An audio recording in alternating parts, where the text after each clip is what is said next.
황장수와 톡톡톡 새로 꾸민 명하 스튜디오에서 우리 사회 곳곳에서 보다 나은 세상을 만들기 위해서 노력하시는 분들을 모시기로 했습니다. 우리 사회는요, 여야 보수 진보를 막론하고 스펙 좋은 사람을 찾습니다. 근데 스펙 좋은 사람은 사회를 위해서 헌신하지 않고 자기 개인을 위해서 주로 살아왔던 사람들입니다. 그런 사람들이 우리 사회의 고위관료 정치계 곳곳에 자리 잡고 있다 보니까 우리 사회가 희생하는, 한마디로 사회 지도층이 없다, 노블레스 오블리주가 없다, 그런 비판이 나오는 겁니다. 요즘 우리 사회의 모든 현안에서 항상 아스팔트에서 나타나서 고생하시는 분이 있죠. 주옥순 엄마부대 대표 오늘 모시고 이야기 나누겠습니다. 아이고, 회장님 네, 다 계셨습니까? 회장님, 예, 감사합니다.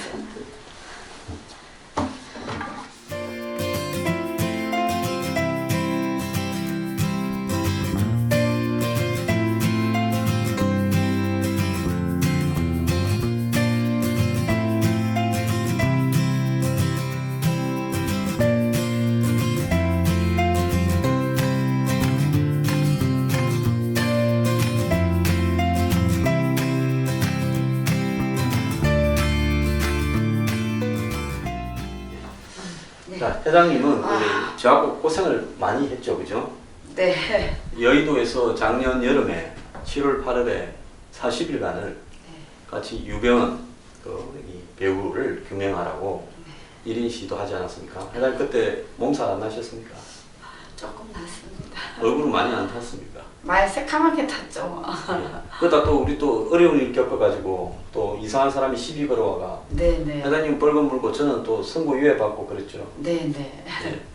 고생 많이 하셨고요. 네. 또 지난번에 5월 29일 날 제가 국회법 이 개정안 반대 청와대 시위를 할 때 제가 청와대 경호원들하고 그 앞에서 청와대 앞에 분수대에서 시위하면서 많이 부딪혔습니다. 네. 거의 그때 한 28일간인가 이렇게 하면서 뭐 매일 청와대 경호원들과 이 긴장이 있었는데요. 네. 그때 또 유일하게 우리 회장님이 또 저를 격려하러 오셨다가 다른 분들은 겁을 먹고 오지도 않았어요. 황장수 옆에 갔다가 네. 청와대 경호원들하고 부딪힐까봐 겁을 먹고, 그때 회장님 오신 날 또 우리 또 경호원들하고 세게 또 한판 붙었죠. 네, 그랬죠. 예. 그래서 이 회장님하고 저하고는 궁합이 맞는 데 궁합이 소리가 좀 항상 많이 나는 쪽으로 궁합이 맞는 것 같습니다. 예. 예. 그런데 그다음 요즘은 주로 어떤 일에 열중하고 계십니까? 요즘은 지금 박원순 아들 박주신이 그 병력 비리 문제를 가지고 지금 연세대 세브란스 병원 앞에서 저희들이 지금 9차 그 상복 시위를 하고 있습니다. 근데 지금 그거를 박주신 문제를 한간에서는 자꾸만 그거를 여야 뭐 정치적으로 이거를 이끌어가는 부분이 많습니다. 근데 전 그건 참 잘못됐다고 생각해요.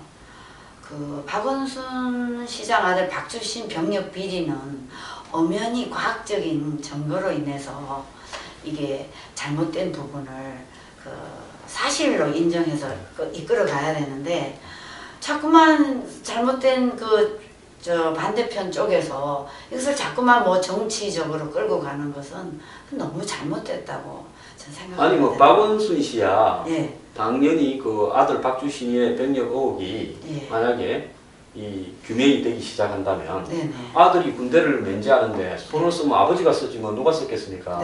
아버지가 쓰지 뭐 의붓 아버지가 쓰지는 않았을 거 아닙니까? 힘을, 그죠? 그렇죠. 그렇기 때문에 박원순 씨야 저렇게 나오는 건 당연하고, 또 야권 전체가 새정년이나 뭐 제야 뭐 보수 좌파 종북 등이 다 이 부분에 대해서 방해를 하고 나오는 거는 그러면 야권의 행태로 보면 당연한 거 아닙니까?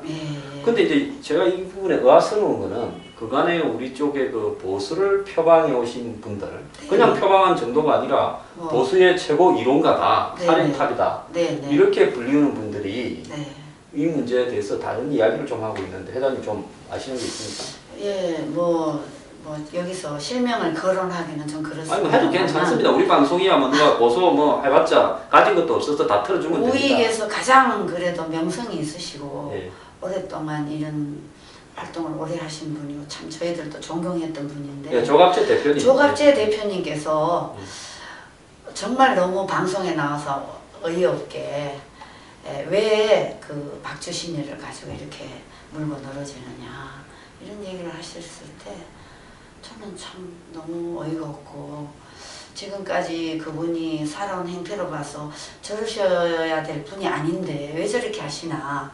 근데 참 놀랍게도 어제 이 말씀의 규명이 돼야 될 확실한 증거가 나왔습니다.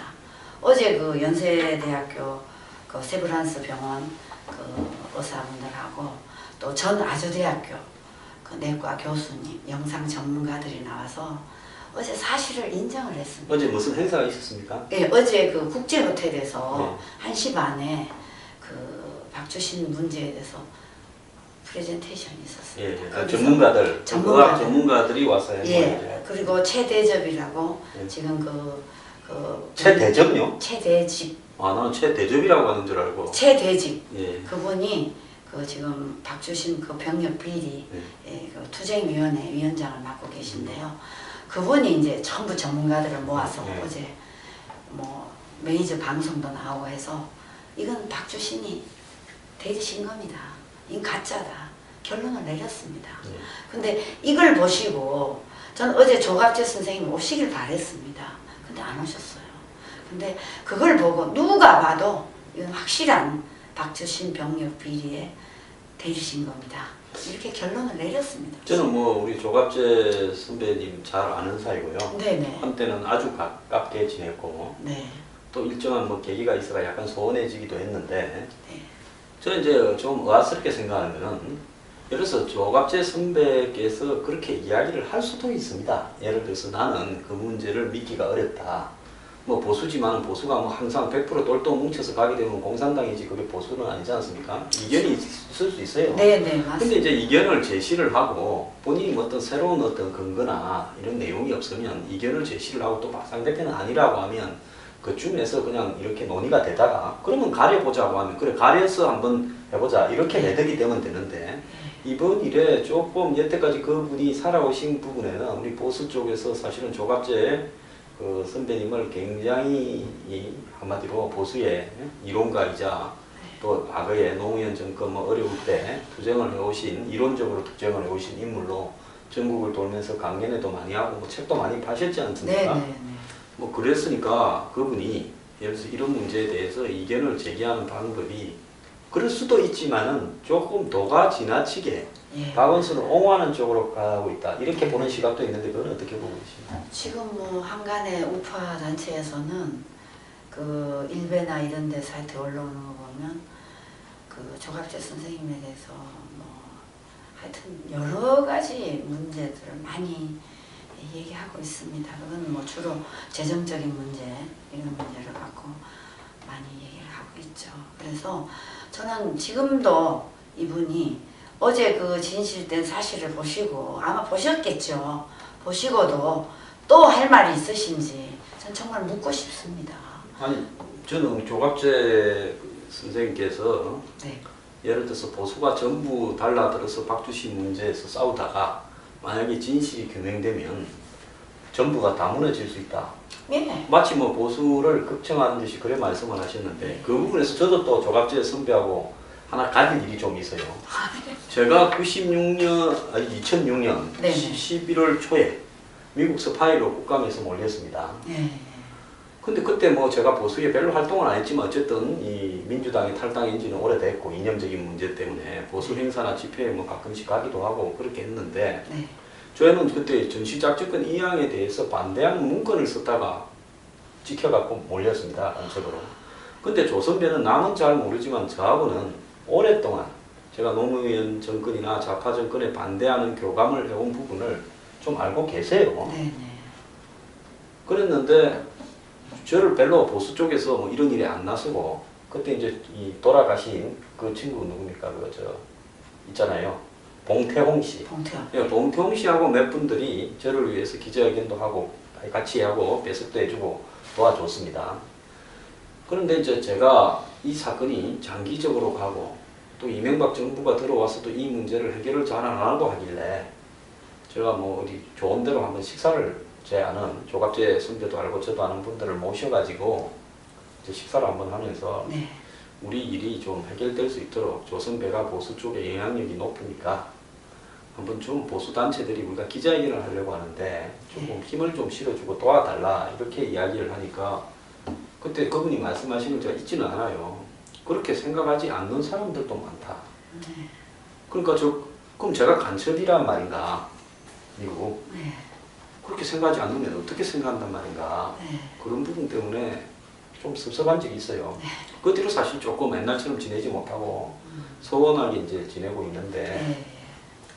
그때 조갑재 선배님은 제가 예를 들어서 그렇게 생 고생을 엄청 하고 있다 이런 걸 아시면서 그렇게 생각하지 않는 사람이 많다고 그랬거든요. 그러면 이번 같은 경우에 조갑재 선배님은 박주신의 문제가 명확한 팩트에 의해서 그분 팩트 좋아하시지 않습니까? 네, 맞습니다. 입증되었다고 하면 네. 그렇게 생각하지 않는 분들이 많지 않습니까? 네, 더 많죠. 네, 그러니까 그때 제가 조 선배께서 저한테 그래 말한 결정을 제가 받아들여서 두 번 다시 그 이야기를 안 꺼냈어요. 네. 그런데 지금도 마찬가지로 본인과 다르게 생각하는 분이 많다고 생각하고 그냥 가만히 계시면 되거든요. 그렇죠. 근데 가만히 계시는 정도가 아니라 이제 뭐 TV 토론에 거의 무슨 나와서 가지고 지난번에 뭐 차기한 변호사하고 뭐 토론도 하고 뭐 이랬는데 그러면 이제 이 축을 갖다가 보수라도 진실을 써야지 진실의 반대쪽에 서서는 안 된다라는 입장으로 그러시는 것 같은데 네, 저는 그 부분에 그렇게 대해서 좀 어떻게 보십니까? 저는 그 조갑재 선생님이 참 저희들은 아직 한참 어린 후배들로서 그걸 존경했는데 이분의 그 박주신 문제를 가지고는 정말 저희들한테 많은 실망을 줬고요. 또 저하고 뭐 제가 이제 이런 활동을 하다 보니까 이제 기자님들 몇 분 TV 조선이나 또 조선일보 기자님들이 우연히 그 전철에서 만났는데 날 보고 하는 말이 주 대표님 그 조갑재 선생님이 그런 방송에서 그런 표현을 했더라도 좀 옹호하는 쪽으로 좀 도와주시면 어떻겠습니까? 저한테 그 제안을 하길래 제가 딱 한마디로 이렇게 했습니다. 저는 아마 그 얘기를 하면 제가 뺨 맞을걸요. 그리고 저는 박주신이 그 엑스레이를 봤을 때 아마 초등학교 6학년이면 바로 구별합니다. 이런 사실을 가지고 어르신께서 그 방송에 나가서 그런 말씀을 하셨다는 것에 대해서 저는 도저히 인정할 수 없습니다. 그래서 저는 그 지금의 그 연세대 병원에서 지금 상복을 입고 9차 윤동 원장에 대해서 성토를 하고 있고 이 모든 문제는 세브란스의 윤동 원장이 책임져야 될 부분입니다. 그래서 우리는 뭐 정치 이런 거 잘 모르고 오직 사실을 인정하고 저는 저희 아들이 최전방에서 만기 제대를 했는 엄마로서 이것은 도저히 용서할 수 없다. 자, 지금의 우리 사회를 보면 권력도 가지고 재물도 가지고 명예도 가지고 세상에 누릴 거 안 누릴 거 다 누리는 이런 사람들 앞에 과학적인 진실도 이게 사실로 인정되지 않는다면 우리 사회가 정의로운 사회로 어떻게 가며 우리 미래가 어떻게 가겠습니까? 자, 그럼 세브란스 병원 네네. 그 원장님, 예. 그 세브란스 윤동. 병원이요. 예. 그 우리가 한국 사회에 네. 이 정계, 재계, 관계에 굉장히 높으신 분들이 네네. 주로 법적으로 문제가 생길 때나 이러면 아프다고 해가지고 그 특실에 입원을 하면 네네. 그렇죠. 그 병원이 지키지 않습니까? 네. 입구에. 그래서 거기 세브란스 병원이 사실은 우리 사회의 이 최고 권력층과 여야에 굉장히 밀접합니다. 아, 네. 예, 그리고 또 무슨 뭐 특히 야권의 전직 대통령분들 네네. 거기 세브란스 병원과 많이 가까이 지냈죠. 네네. 김대중 대통령께서도 그 본인이 그 뭡니까 아태 재단 부분을 연세대에 기증을 하시지 않습니까? 그래서 그 돌아가실 때 세브란스 병원에서 특실에서 돌아가셨잖아요. 네네. 그랬는데 그 세브란스 병원이 이런 어떤 사회적으로 민감한 이슈나 정치적인 문제에 자꾸 병원이 거론되는 것이 저는 옳으냐 그런 부분에서 좀 그런데요. 지금 세브란스 병원이 정확하게 그 박주신 씨의 검증 부분에서 네. 이 자료를 제출하지 않고 있는 문제가 좀 있죠. 그래서 제가 그 윤도원 원장님한테 지금 9차례 그 성명서를 계속 보내드리고 그분이 있습니다. 병원 원장님입니까? 윤도원 원장. 예, 예. 네. 근데 그 윤도원 원장님께서 그분이 사실 정확하게 함자 윤도헌. 원래 의사 출신이시죠? 네. 예. 그분이 지금 그 박주신이의 주치의였다는 거예요. 주치의. 주치. 그러면 아니 근데 박주신이가 주치의라 말하면 네.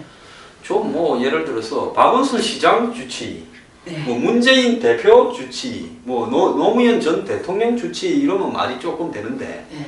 박주신도 주치의가 있었습니까? 예, 그래서 아버지하고 사이도 별로 안 좋고 뭐 교회나 열심히 다녔다더만은.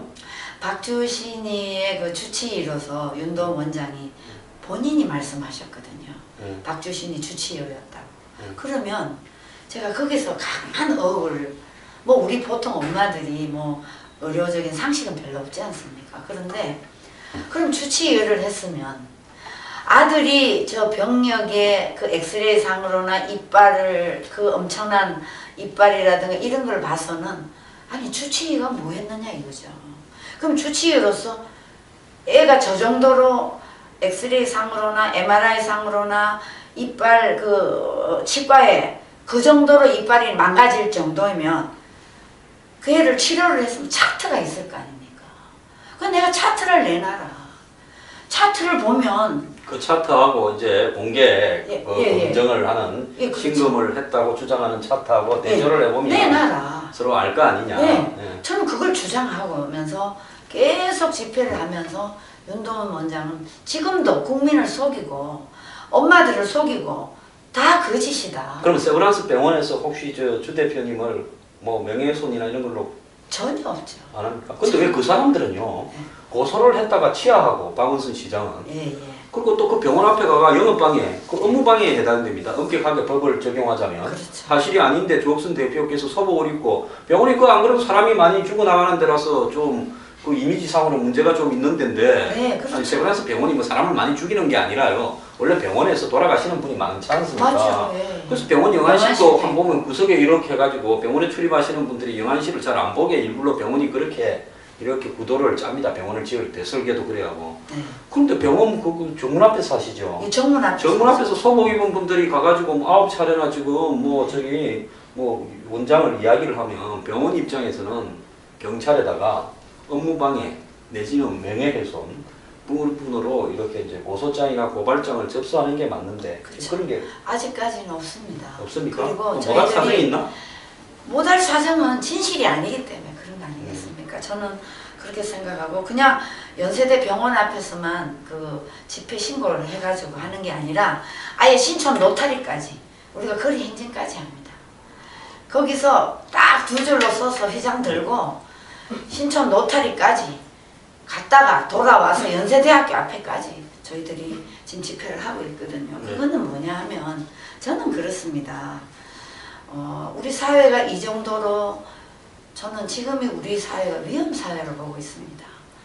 지금까지 이 보수나 우리 여야를 비롯한 우리 사회 지도층들이 정말 잘못한 게 저는 많다고 생각합니다. 그래서 우리 사회가 이 정도로 정말 사회 질서가 무너지고 정말 법 집행이 올바로 되지 않는 거에 대해서 저는 이거는 누구의 책임보다 사회 지도층의 책임이라고 저는 보고 있거든요.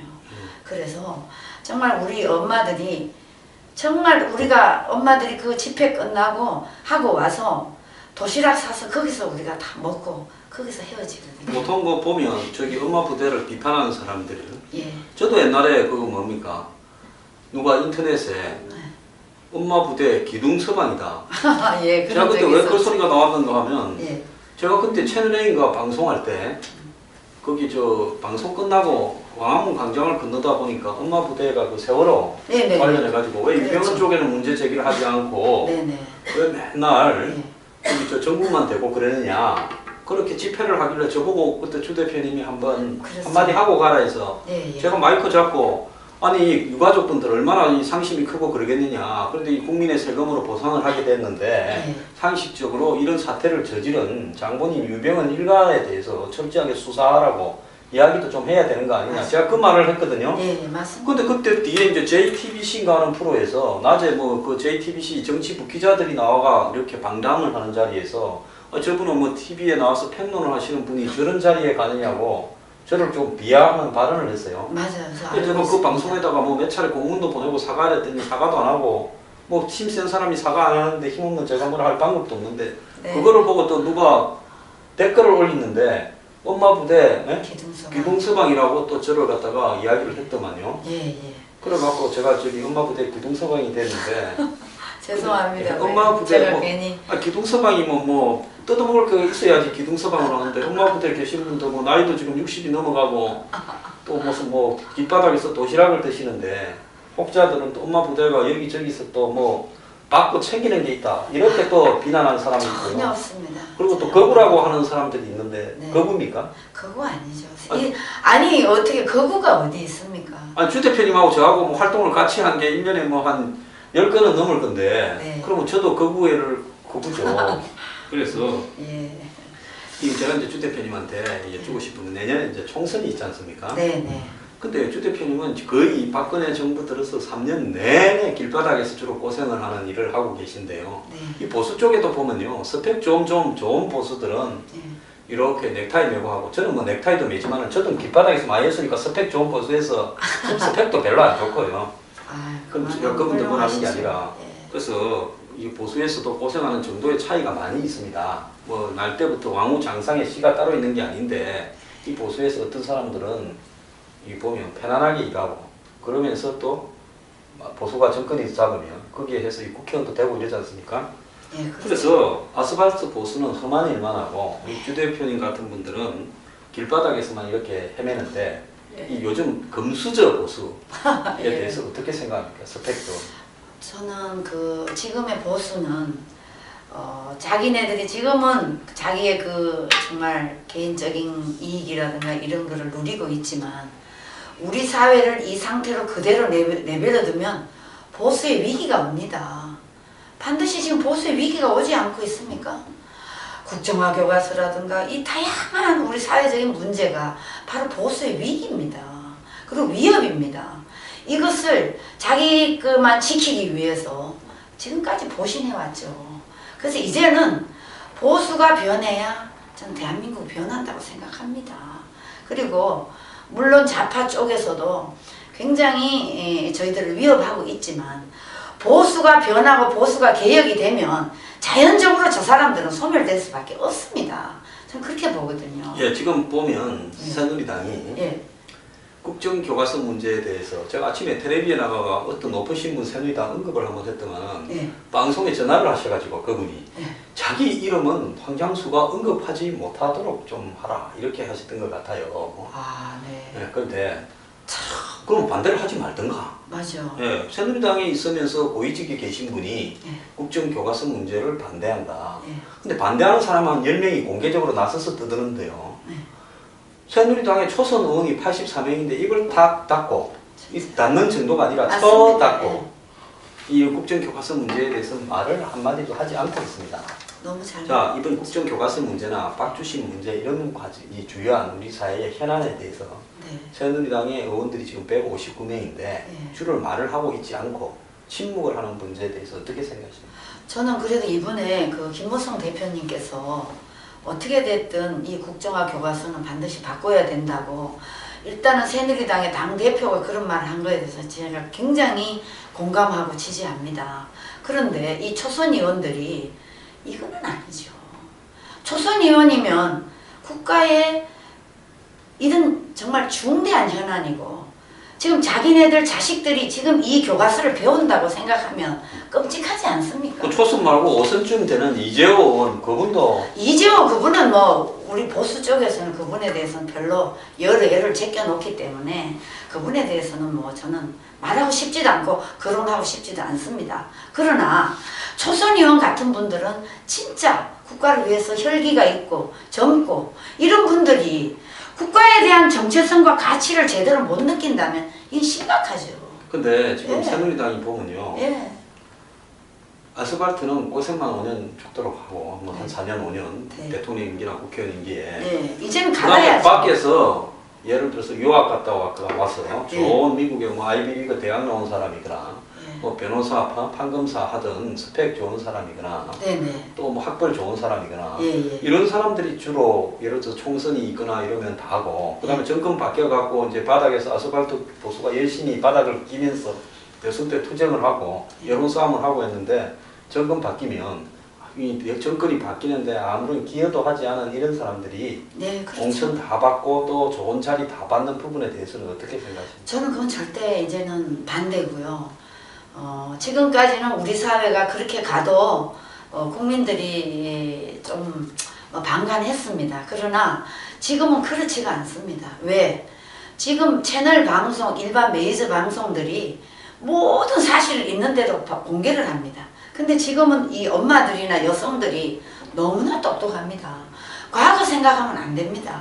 그래서 엄마들이 더 판단도 잘하고요. 그래서 그 엄마들이 지금 모여 있는 게 바로 엄마 부대 봉사단입니다.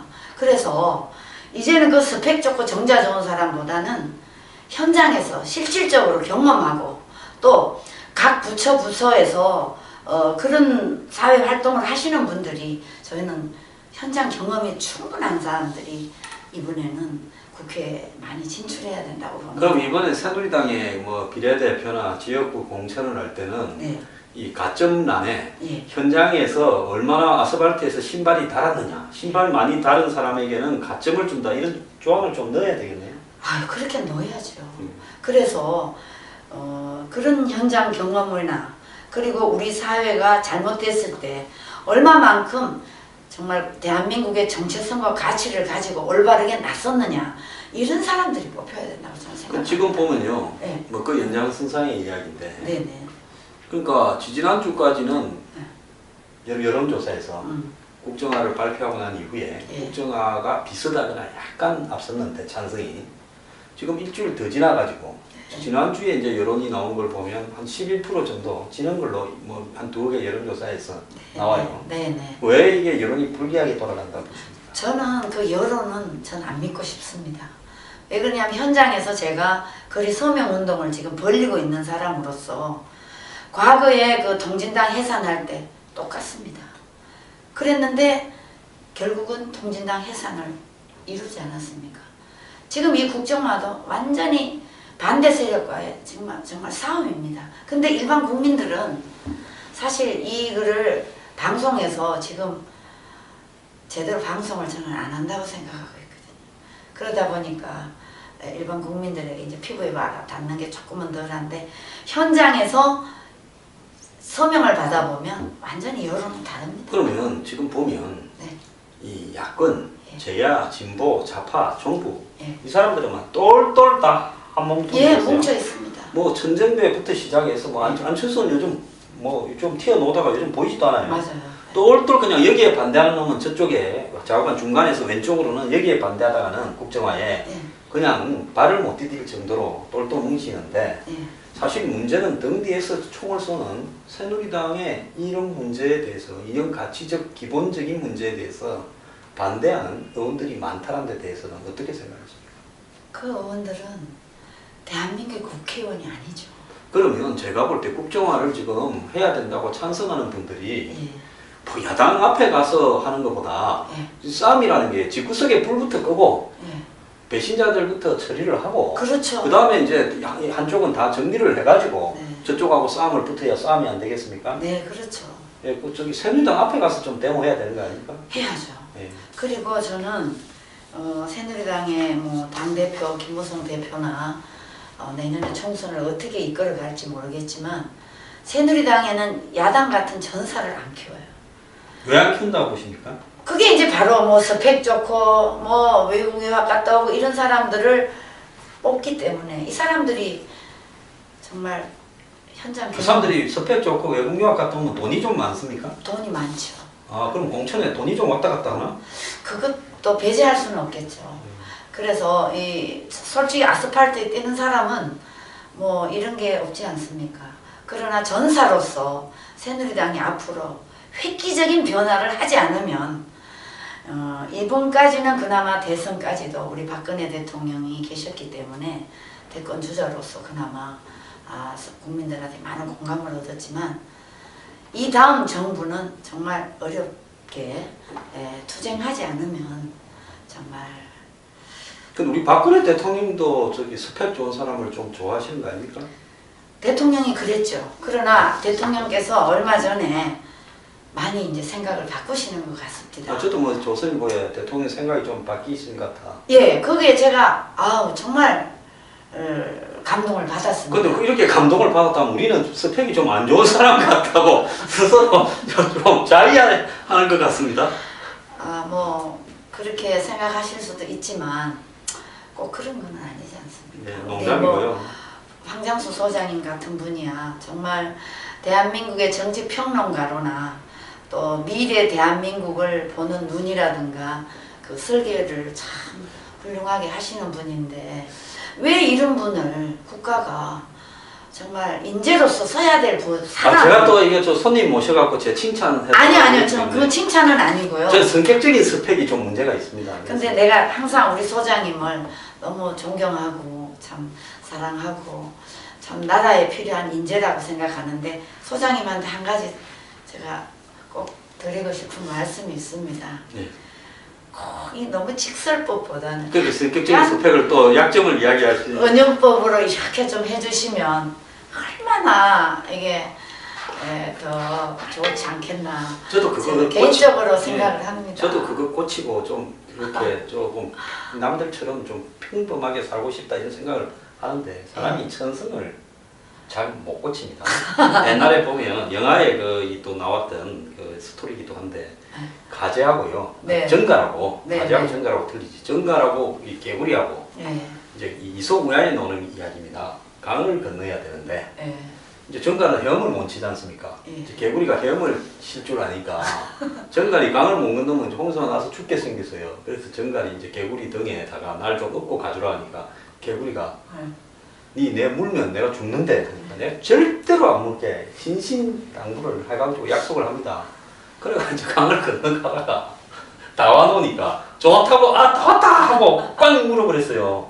다 와가니까. 그러니까 정갈하고 개구리하고 같이 물에 빠져가 죽은 이야기가 있는데 우리 저기 주 대표님도 천성 때문에 이렇게 좀 험하게 고생하시고 살고 저도 네. 천성 때문에 네. 정신적 스펙이 좀 안 좋아가지고 이렇게 그렇진 고생을 하고 않죠. 삽니다. 근데 그렇진 않죠. 이제 마쳐야 될 시간인데요. 네네. 그동안에 이제 이렇게 아스팔트에서 남이 알아주지도 않고 또 숱한 사람이요. 또 열심히 하고 잘하면 저분 참 잘한다 이러기보다는 음해나 또 남의 험담 또 뭐 라이벌 의식 이런 데 많이 고생을 합니다. 뭐 저도 저보고 뭐 위장 보수하라고 척결한다는 사람이 요즘 박주신이 편들고 앉았던데 그런 일들이 있게 마련이에요. 그래서 이 주 대표님은 이런 험한 일을 하면서 상실감도 뭐 가정적으로도 그렇고 개인적으로도 좀 많이 계실 건데 그런 부분에 대한 느낌은 좀 어떻습니까? 저는 교회에서 23년간을 정말 봉사를 많이 했습니다. 그래서 그 봉사하면서 제일 처음에 제가 이 사회운동에 뛰어든 게 경실련이었습니다.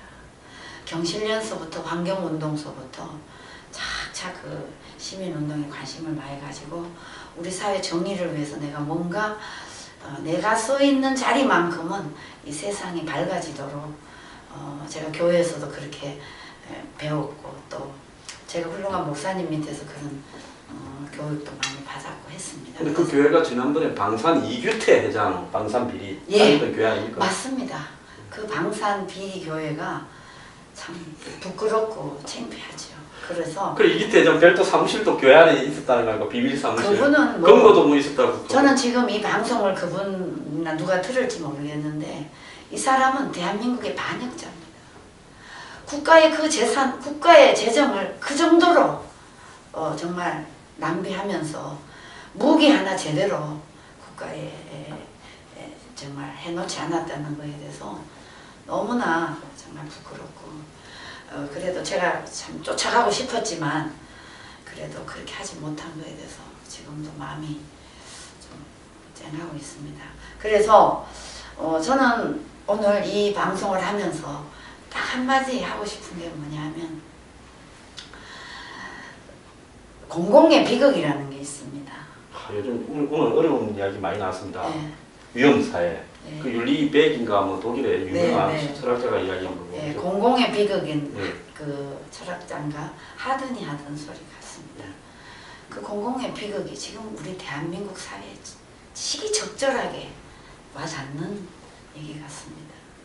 아니 그 푸른 목장에 소를 키우는데 상대가 소를 많이 키우면 이익이 되니까 소를 많이 키우겠다고 그 넓은 목장에 서로 많이 키웠습니다. 그러다 보니 그 목장의 풀이 서로 자기 이익을 추구하기 위해서 소를 많이 키우다 보니까 목장의 풀이 다 말라 죽었습니다. 예, 그게 공유지의 비극이라고 경제학적인 용어이기도 합니다. 예, 예. 공공의 비극이라고. 공공의 비극입니다. 예, 그렇게도 하죠. 공공재가 주인이 없다 보니까 그렇죠. 서로 다 뜯어먹는다. 뜯어먹는. 지금 우리 사회가 다 그 지경에 와 있습니다. 그래서 저는 그렇게 뜯어먹다 보니까 다 같이 다 죽었어. 결국은 소가 다 죽고 풀을 뜯어먹을 게 없어서 파산됐어. 지금 우리 사회가 그 지경으로 여야가 치달리고 있는 겁니다.